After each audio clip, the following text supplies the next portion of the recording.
We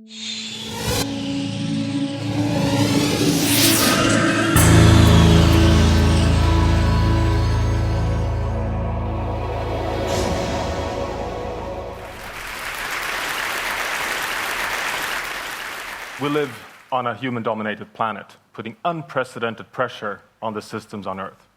This is bad news, but perhaps surprising to you, it's also part of the good news. We're the first generation, thanks to science, to be informed that we may be undermining the stability and the ability of planet Earth to support human development as we know it. It's also good news because the planetary risks we're facing are so large that business as usual is not an option. In fact, we're in a phase where transformative change is necessary, which opens the window for innovation, for new ideas, and new paradigms. This is a scientific journey on the challenges facing humanity in the global phase of sustainability. On this journey, I'd like to bring, apart from yourselves, a good friend, a stakeholder who's always absent when we deal with the negotiations on environmental issues, a stakeholder who refuses to compromise, planet Earth. So I thought I'd bring her with me here today on stage to have her as a witness of a remarkable journey, which humbly reminds us of the period of grace we've had over the past 10,000 years. This is the living conditions on the planet over the last 100,000 years. It's a very important period. It's roughly half the period when we've been fully modern humans on the planet. We've had the same, roughly, abilities of developed civilizations as we know it. This is the environmental conditions on the planet, here used as a proxy temperature variability. It was a jumpy ride. 80,000 years back in a crisis, we leave Africa. We colonize Australia in another crisis 60,000 years back. We leave Asia for Europe in another crisis 40,000 years back. And then we enter the remarkably stable Holocene phase, the only period in the whole history of the planet that we know of that can support human development. 1,000 years into this period, we abandon our hunting and gathering patterns. We go from a couple of million people to the 7 billion people we are today. The massive time in culture, we invent agriculture, we domesticate animals and plants. You have the Roman, the Greek, and the story as you know it. The only phase as we know it that can support humanity. The trouble is we're putting a quadruple squeeze on this poor planet, a quadruple squeeze which, as its first squeeze, has population growth, of course. Now, this is not only about numbers. This is not only about the fact that we're 7 billion people committed to 9 billion people. It's an equity issue as well. The majority of the environmental impacts on the planet have been caused by the rich minority, the 20% that jumped onto the industrial bandwagon in the mid-18th century. The majority of the planet aspiring for development, having a right for development, are largely aspiring for an unsustainable lifestyle, a momentous pressure. The second pressure on the planet is, of course, the climate agenda, the big issue, where the policy interpretation of science is that it would be enough to stabilize greenhouse gases at 450 ppm to avoid average temperatures exceeding 2 degrees, to avoid the risk that we may be destabilizing the West Antarctic ice shelf, holding 6 meters level rise, the risk of destabilizing Greenland ice sheet, holding another 7 meters sea level rise. Now, you would have wished the climate pressure to hit a strong planet, a resilient planet. But unfortunately, the third pressure is the ecosystem decline. Never have we seen over the past 50 years such a sharp decline of ecosystem functions and services on the planet. One of them being the ability to regulate climate on the long term in our forest, land, and biodiversity. The fourth pressure is surprise. The notion and the evidence that we need to abandon our old paradigm that ecosystems behave linearly, predictably, controllably in our, so to say, linear systems, and that, in fact, surprise is universal, that systems tip over very rapidly, abruptly, and often irreversibly. This, dear friends, poses a human pressure on the planet of momentous scale. We may, in fact, have entered a new geological era, the Anthropocene, where humans are the predominant driver of change at a planetary level. Now, as a scientist, what's the evidence for this? Well, the evidence is unfortunately ample.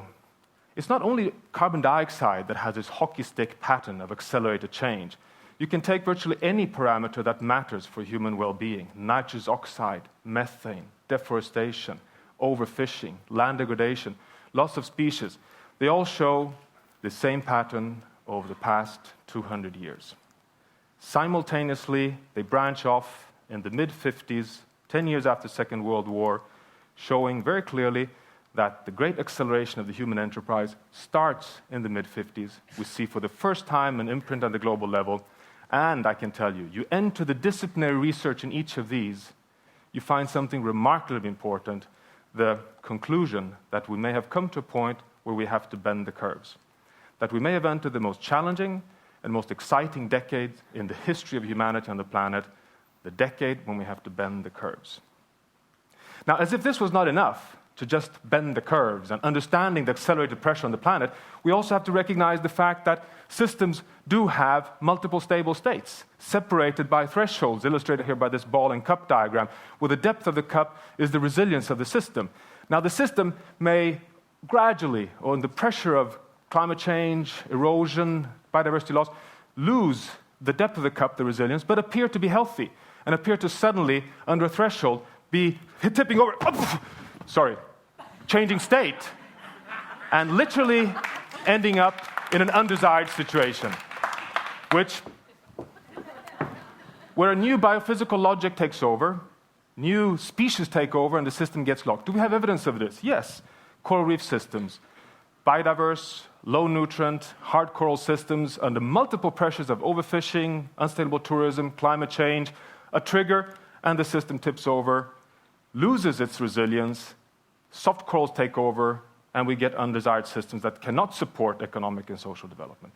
The Arctic, a beautiful system, a regulating biome at the planetary level, taking the knock after knock on climate change, appearing to be a good state. No scientist could predict that in 2007, suddenly what could be crossing a threshold, the system suddenly, very surprisingly, loses 30 to 40% of its summarized cover.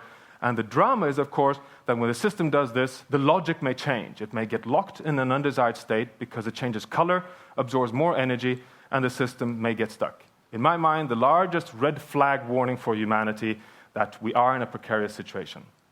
As a sideline, you know that the only red flag that popped up here was a submarine from an unnamed country that planted a red flag at the bottom of the Arctic to be able to control the oil resources.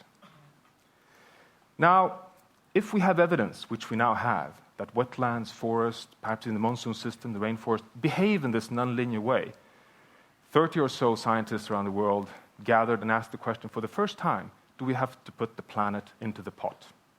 Do we have to ask ourselves, are we threatening this extraordinarily stable Holocene state? Are we in fact putting ourselves in a situation where we're coming too close to thresholds that could lead to deleterious and very undesired, if not catastrophic change for human development? You know, you don't want to stand there.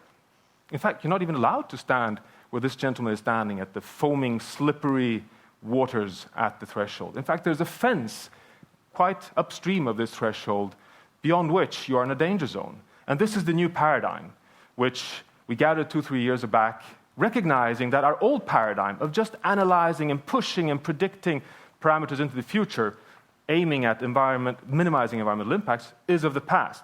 Now we have to ask ourselves, which are the large environmental processes that we have to be stewards of to keep ourselves safe in the Holocene? And could we even, thanks to major advancements in Earth system science, identify the thresholds, the points where we may expect nonlinear change? And could we even define a planetary boundary, a fence, within which we then have a safe operating space for humanity? This work, which was published in Nature late 2009, after a number of years of analysis, led to the final proposition that we can only find 9 planetary boundaries with which, under active stewardship, would allow ourselves to have a safe operating space. These include, of course, climate. It may surprise you that it's not only climate, but it shows that we are interconnected among many systems on the planet with the 3 big systems: climate change, stratospheric ozone depletion, and ocean acidification being the 3 big systems where there's scientific evidence of large-scale thresholds in the paleo record of the history on the planet. But we also include what we call the slow variables, the systems that under the hood regulate and buffer the capacity of the resilience of the planet. The interference of the big nitrogen and phosphorus cycles on the planet, land use change, rate of biodiversity loss, freshwater use, functions which regulate biomass on the planet, carbon sequestration, diversity. And then we have 2 parameters which we were not able to quantify: air pollution, including both warming gases and air-polluting sulfates and nitrates, but also chemical pollution. Together, these form an integrated whole for guiding human development in the Anthropocene, understanding that the planet is a complex, self-regulating system. In fact, most evidence indicates that these 9 may behave as 3 musketeers. One for all for one. You degrade forests, you go beyond the boundary on land, you undermine the ability of the climate system to stay stable. The drama here is, in fact, that it may show that the climate challenge is the easy one, if you consider the whole challenge of sustainable development. Now, this is the Big Bang equivalent, then, of human development within the safe operating space of the planetary boundaries. What you see here in black line is the safe operating space, the quantified boundaries as suggested by this analysis. The yellow dot in the middle here is our starting point, the pre-industrial point where we're very safely in the safe operating space. In the 50s, we start branching out. In the 60s already, through the Green Revolution and the Haber-Bosch process of fixing nitrogen from the atmosphere, humans today take out more nitrogen from the atmosphere than the whole biosphere does naturally as a whole. We don't transgress the climate bound until the early 90s, actually right after Rio. And today we are in a situation where we estimate that we've transgressed 3 boundaries. The rate of biodiversity loss, which is the 6th extinction period in the history of humanity, one of them being the extinctions of the dinosaurs. Nitrogen and climate change. But we still have some degrees of freedom on the others, but we're approaching fast on land, water, phosphorus, and oceans. But this gives a new paradigm to guide humanity, to put on the light on our so far overpowered industrial vehicle, which operates as if we're only on a dark, straight highway. Now the question then is, how gloomy is this? Is then sustainable development utopia? Well, there's no science to suggest. In fact, there is ample science to indicate that we can do this transformative change, that we have the ability to now move into a new innovative, a transformative gear across scales. The drama is, of course, that 200 countries on this planet have to simultaneously start moving in the same direction. But it changes fundamentally our governance and management paradigm from the current linear command and control thinking, looking at efficiencies and optimization, towards a much more flexible, a much more adaptive approach where we recognize that redundancy, both in social and environmental systems, is key to be able to deal with a turbulent era of global change. We have to invest in persistence, in the ability of social systems and ecological systems to withstand shocks and still remain in that desired cup. We have to invest in transformations capability, moving from crisis into innovation, and the ability to rise after a crisis. And of course also to adapt to unavoidable change. This is a new paradigm. We're not doing that at any scale on governance. But is it happening anywhere? Do we have any examples of success on this mind shift being applied at the local level? Well, yes, in fact we do. And the list can start becoming longer and longer. There's good news here. For example, from Latin America, where plow-based farming systems of the 50s and 60s led farming basically to a dead end, with lower and lower yields, degraded organic matter, and fundamental problems at the livelihood levels in Paraguay, Uruguay, and a number of countries, Brazil, leading to innovation and entrepreneurship among farmers in partnership with scientists into an agricultural revolution of zero-tillage systems combined with mulch farming, with locally adapted technologies, which today, for example, in some countries have led to a tremendous increase in area under mulch zero-till farming, which not only produces more food, but also sequesters carbon. The Australian Great Barrier Reef is another success story. Under the realization from tourist operators, fishermen, the Australian Great Barrier Reef Authority, and scientists, that the Great Barrier Reef is doomed under the current governance regime. Global change, eutrophication of agriculture, overfishing, and unsustainable tourism, altogether placing the system in the realization of crisis. But the window of opportunity was innovation and new mindset, which today has led to a completely new governance strategy to build resilience, acknowledge abundance, redundancy, and invest in the whole system as an integrated whole, and allow for much more redundancy in the system. Sweden, the country I come from, has other examples where wetlands in southern Sweden were seen as in many countries, as flood-prone, polluted nuisance in the peri-urban regions.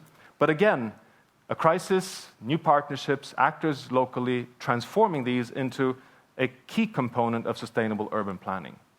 So crisis leading into opportunities. Now, what about the future? Well, the future, of course, has one massive challenge, which is feeding a world of 9 billion people.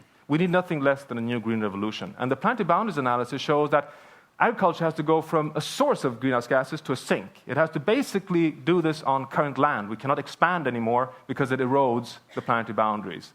We cannot continue consuming water as we do today, with 25% of world rivers not even reaching the ocean, and we need a transformation. Well, interestingly, and based on my work and others in Africa, for example, we've shown that even the most vulnerable small-scale rainfed farming systems, with innovations in supplementary irrigation to bridge dry spells and droughts, sustainable sanitation systems to close the loop on nutrients from toilets back to farmers' fields, and innovations in tillage systems, we can triple, quadruple yield levels on current land. Elinor Ostrom, the latest Nobel laureate of economics, clearly shows empirically across the world that we can govern the commons if we invest in trust, local action-based partnerships, and cross-scale institutional innovations where local actors together can deal with the global commons at a large scale. But even on the hard policy area, we have innovations. We know we have to move from our fossil dependence very quickly into a low-carbon economy in a record time. And what shall we do? Everybody talks about carbon taxes, it won't work, emission trading schemes. But for example, one policy measure, feed-in tariffs on the energy system, which is applied from China, doing it on offshore wind systems all the way to the US, where you give a guaranteed price for investment in renewable energy, but you can subsidize electricity to poor people. You get people out of poverty, you solve the climate issue with regards to the energy sector, while at the same time stimulating innovation. Examples of things that can be outscaled quickly at the planetary level. So there is, no doubt, opportunity here, and we can list many, many examples of transformative opportunities around the planet. The key, though, in all of these, the red thread, is the shift in mindset. Moving away from a situation where we simply are pushing ourselves into a dark future, where we instead backcast our future and we say, what is the playing field on the planet? What are the planetary boundaries within which we can safely operate, and then backtrack innovations within that? But of course, the drama is, it clearly shows that incremental change is not an option. So there is scientific evidence, there's, so to say, the harsh news, that we are facing the largest transformative development since the industrialization. In fact, what we have to do over the next 40 years is much more dramatic and more exciting than what we did when we moved into the situation we're in today. Now, science indicates that yes, we can achieve a prosperous future within the safe operating space if we move simultaneously, collaborating at a global level, from local to global scale, in transformative options which build resilience on a finite planet. Thank you.